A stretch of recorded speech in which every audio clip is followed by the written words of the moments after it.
creativity and using your mind in that way, it's like a muscle that needs to be exercised. And one of the best things to do is to do cross-brain activities. So things like playing the piano and musical instruments, colouring, things that will activate both sides of your brain.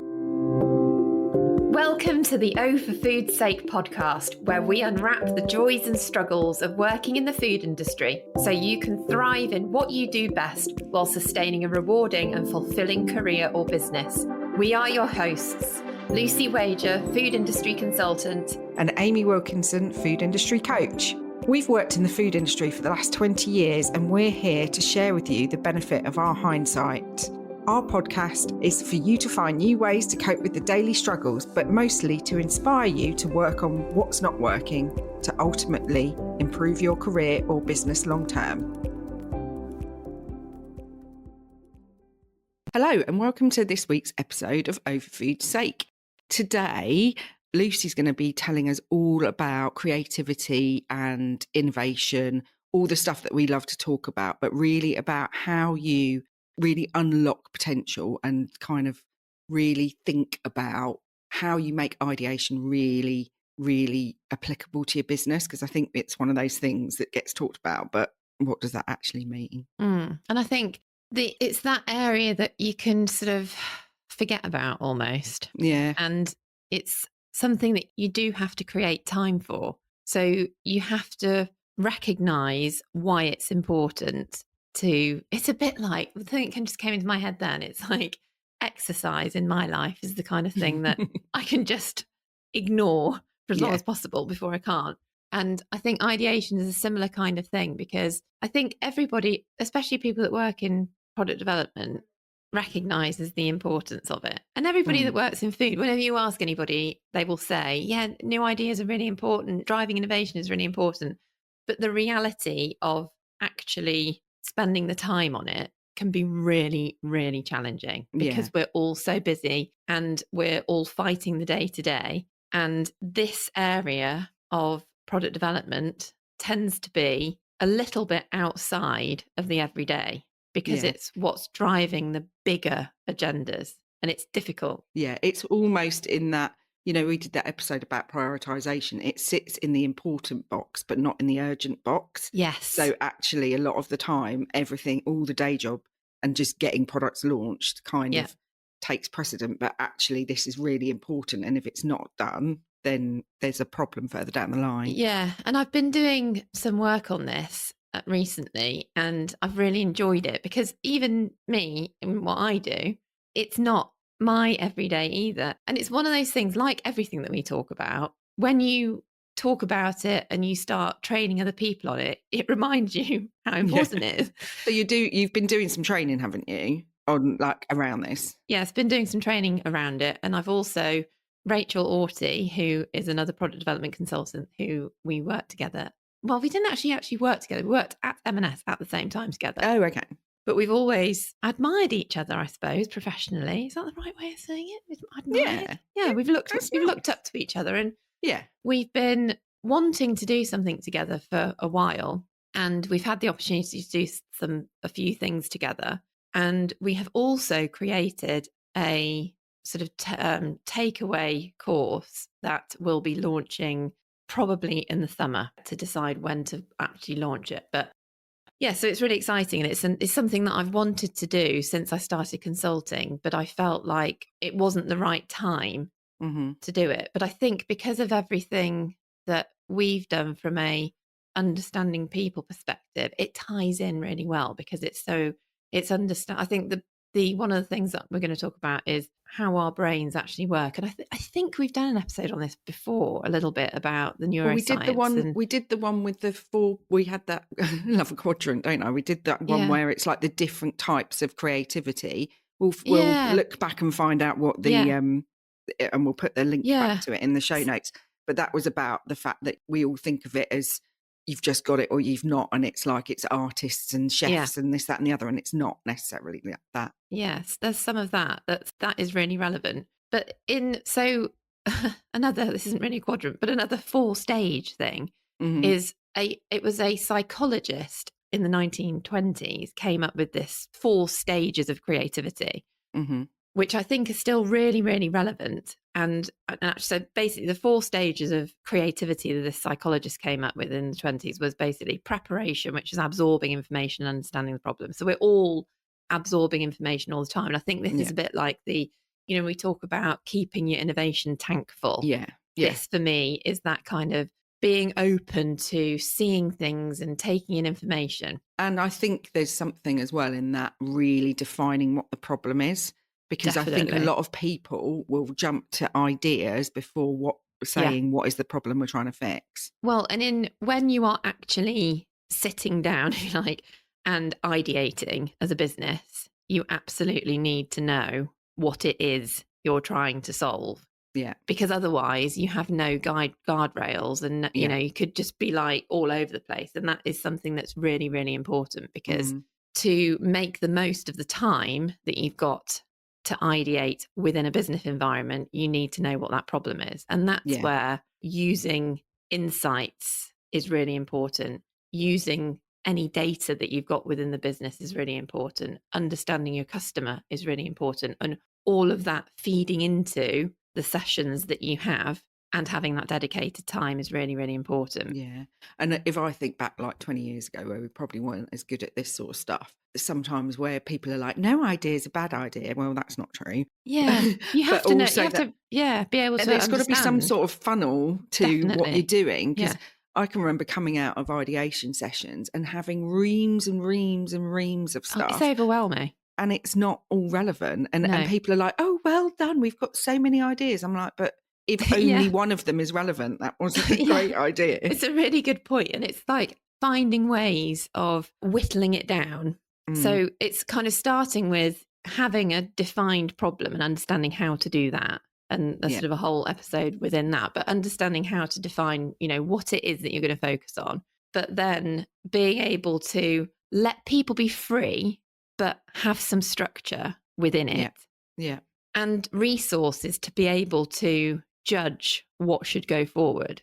And really importantly, everybody feeling heard and not feeling like they've been dismissed, because I think that can be a problem as well. Well, and there's a balance in that, isn't there, with the whole, and that's why we end up saying no idea is a bad idea, because you don't want to. Yeah, you're trying to be inclusive, but that's almost the wrong way of doing it, because then you end up making people feel excluded, because they're like, well, I thought that idea was a brilliant idea and nobody's told me why it's not a good idea. And so the preparation is taking things in, and that can just be from a brain perspective, or all the time. The second point is incubation, and this one is the bit that I think is really important. And this is basically when your brain consciously switches off from thinking about the particular problem or that you're doing, but your subconscious mind continues to solve problems. I had a perfect example of this a couple of weeks ago, where I can't remember now what it was, but I basically went to bed with a problem in, it was work related. I can't remember what it was.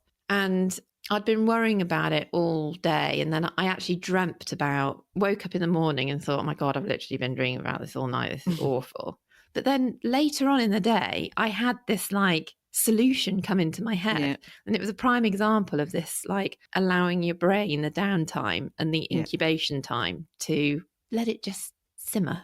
Yeah. And you kind of just see it in day-to-day work, don't you? You can't, you just go for a walk around the block and it unblocks it. I had it last night. I was on the way back from running a workshop, and because I find driving really helps with the whole incubation thing, because it's like there's that part of your brain's been used to, drive the car and keep you safe. So it sort of allows the other bit to wander.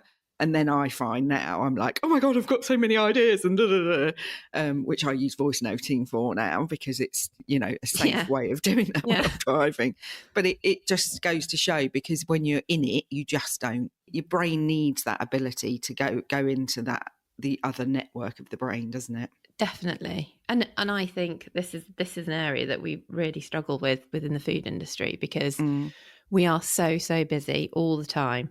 There's so much pressure. There's always something, so it might only be when you go to sleep. But I think also really interestingly, when you look at the state of our lives as just was going to say a nation, but just Mhm. everybody, Industry. like we do lack sleep. And I think this Yeah. is another issue that we have as humans in this day and age is, that this lack of sleep that we have is also not allowing us to be our best from a creative perspective, because that's when our subconscious is able to kind of switch into gear. Well, it's not even just sleep, is it? It's, you used to stand waiting for a bus or something and you'd just be looking in the air or whatever. And now we've all got our heads down on our phones. Yeah. I remember that in lockdown when you used to have to queue up outside nursery and everybody was like that. And I used to really make a conscious effort to just use that time to just look at the clouds or whatever.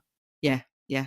And I mean, I am the world's worst at this. Like, I was in the hairdressers yesterday and I kept grabbing my phone. I mean, I've got like an issue. I've got a problem. Let's just put that out there. I can't leave my phone alone. But I thought to myself, why do I keep picking my phone up? Like, just enjoy the not doing anything. And he was a brilliant hairdresser that doesn't speak to you. I love those kind of hairdressers.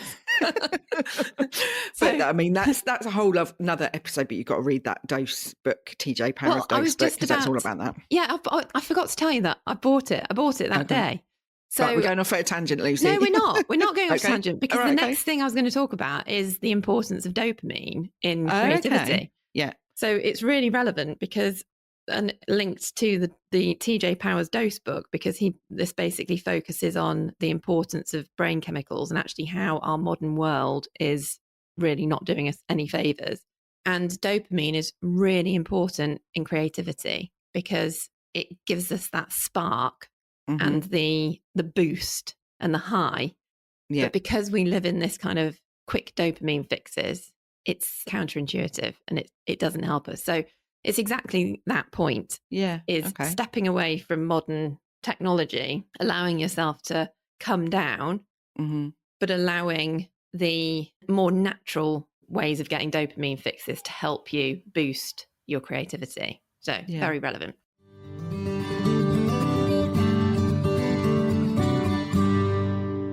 All right, folks, we're going to take a quick breather here to hear from our fantastic sponsors. They help keep the podcast going, so don't go anywhere. We'll be right back. Ensuring food safety and quality is crucial. That's why businesses trust Microsearch Laboratories, part of the IFP Labs Group. UCAS-accredited Microsearch offers microbiological, nutritional and allergen testing for food, drink and water, delivering fast results and expert support. With over 30 years of experience, trusted by leading manufacturers and retailers, and a commitment to sustainability, Microsearch is your partner in product safety. Visit micro-search.co.uk to learn more. And we're back. Thanks for sticking with us. Let's dive right back in.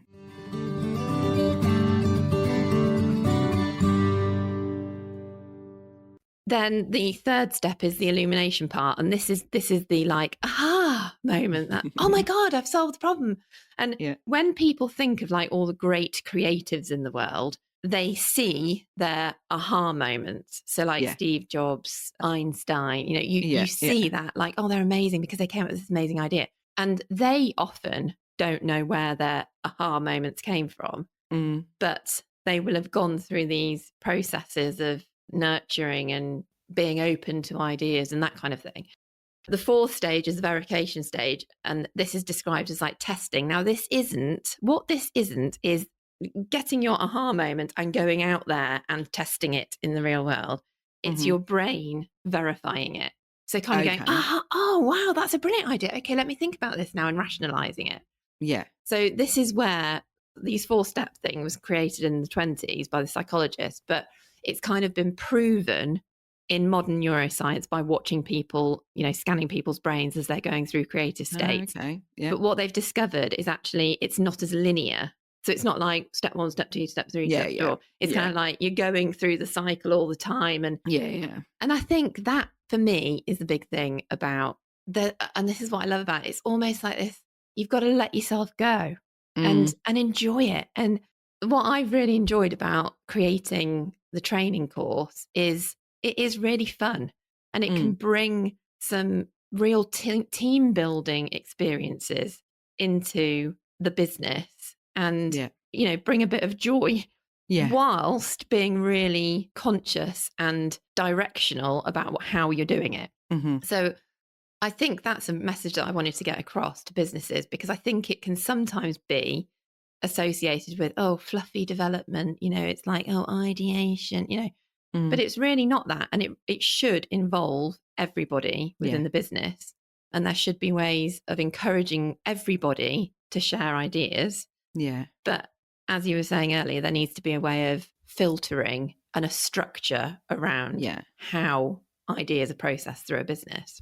Yeah. And it depends what your definition and what your like guide rails are for what you're trying to innovate in, because, sometimes we might be unaware as MPD people of if something X changed in the factory, that would lock Yeah. Oh, Y, yeah. like It's so not it can be just product. processed in them. Yeah. Yeah. And I think that's where some people can be like, oh, we don't want somebody from ops in because they come to feasibility meetings and tell us to change the flavour of something, and that's our job. And, it isn't that. It's almost fostering that growth mindset in everybody in the business, isn't Yeah. it? Of thinking of possibilities all the time. Definitely. And it absolutely, you've just mentioned something really important there. This isn't about a new flavour profile. That's the everyday. This is about bigger vision and Mm. much more strategic direction. And that's why there needs to be a link into strategy. Yeah. And there need to be structure around what those sessions are about. So I just wanted to talk a bit about getting yourself into that space to Yeah. feel more creative, because we've talked before about how, everybody's creative, children are the prime example of it's kind of like unlocking that child within you again. And it can be Mm-hmm. really difficult at work. And I think these days, there are a lot of businesses have really nice spaces and areas that can make you feel a bit more connected to things that are a bit more interesting than your day to day. I was in an office yesterday that had a pool table. It had a giant Connect 4. It had all of toys and stuff around. And I don't really so know cool. why, I but was going to say to people, well, but that's to unlock that part of your brain. and it was a brand activation place. So yeah, so they they're need all that. They're over very that. creative. Yeah, Yeah. yeah, yeah.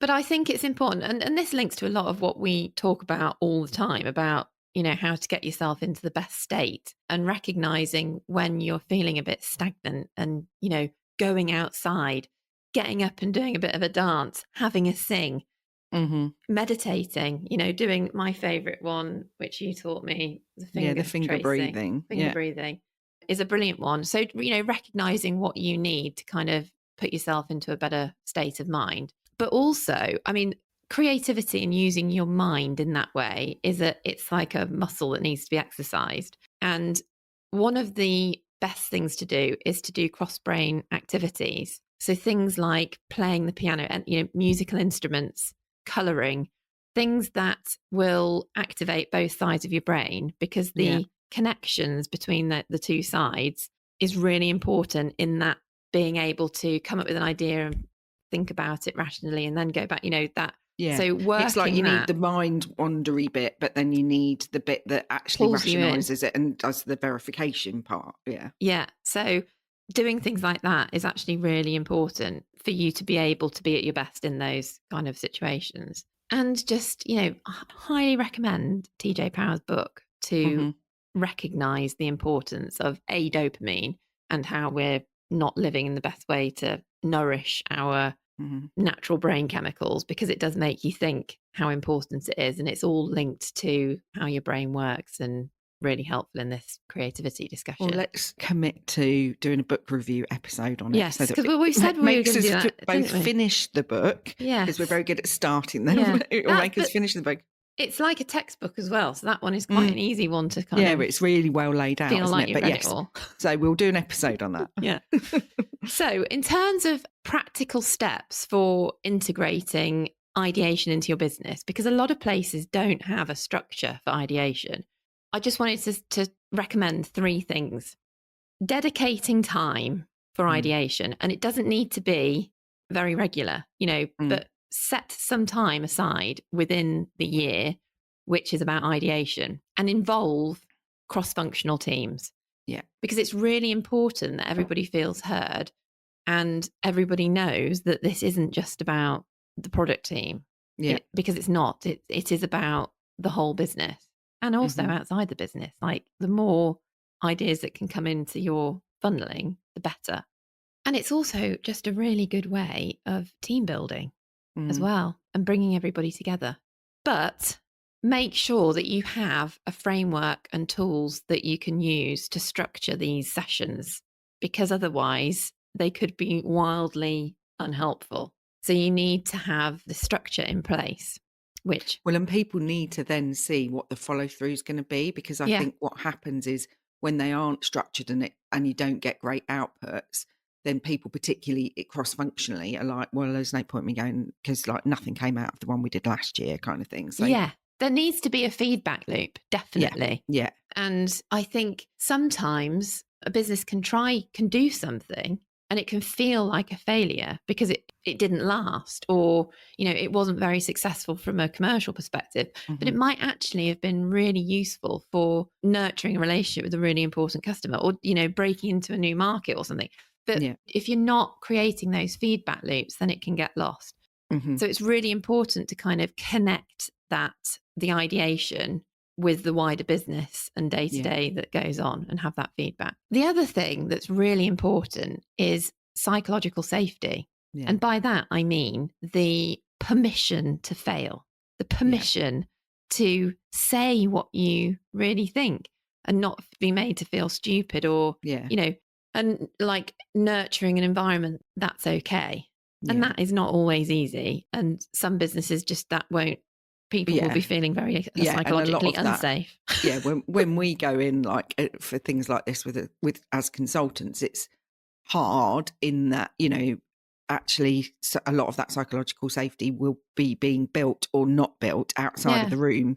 So we Yes. do our best in the room, but there would be baggage Yeah. that other people have potentially got. So Yeah. it's not just a one hit thing, is it, on the psychological safety, but actually almost encouraging stupidity, or, Yeah. encouraging like, let's flip it on its head and Yeah. like come up with the most stupid idea we can. And it starts to like kind of make that more Yeah. fun and Yeah. able to do. Yeah. And I think recognizing that if you're in a business where there isn't an environment of psychological safety, understanding that that will be stifling I'm like, get the out. but it's having that recognition that actually that is going to be really hindering the Yeah. business's ability to grow in an innovative manner Yeah. is really important. Yeah.